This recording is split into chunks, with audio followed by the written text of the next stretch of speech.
आदिवासी विकास विभागाअंतर्गत चालणाऱ्या आश्रमशाळांमध्ये विद्यार्थ्यांची संख्या फुगवून शासकीय अनुदानाचा गैरवापर केल्याचा गंभीर आरोप समोर आला आहे।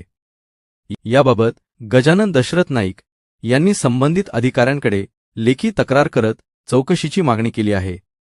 तक्रारीनुसार काही आश्रमशाळांमध्ये प्रत्यक्ष उपस्थित विद्यार्थ्यांपेक्षा कागदोपत्री संख्या अधिक दाखवली जात आहे।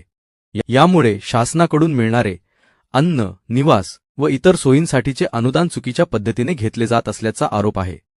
विद्यार्थ्यांच्या उपस्थितीची योग्य पडताळणी न करता बिलांची उभारणी केली जात असल्याचेही नमूद करण्यात आले आहे।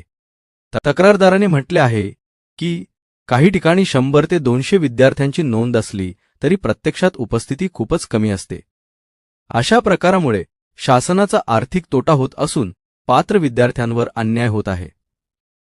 या प्रकरणाची सखोल चौकशी करून संबंधित दोषींवर कडक कारवाई करावी, तसेच विद्यार्थ्यांच्या उपस्थितीची नियमित तपासणी करण्यासाठी यंत्रणा मजबूत करावी अशी मागणी करण्यात आली आहे।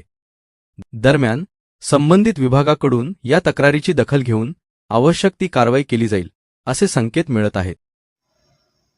मी उपोषणकर्ता गजानन दशरथ नाईक, राहणार राजगाव, तालुका मंगरुळपीर, जिल्हा वाशिम, दगडूसिंग संस्थेमार्फत 5 शाळाची बोगस विद्यार्थी आणि बोगस वसतिगृह याची चौकशी करण्याची माझी मागणी आहे। आणि मी इथं 1 मे पासून उपोषणाला बसलेला आहो। शासनाला हीच मागणी आहे माझी, चौकशी करून संपूर्ण कारवाई करावं।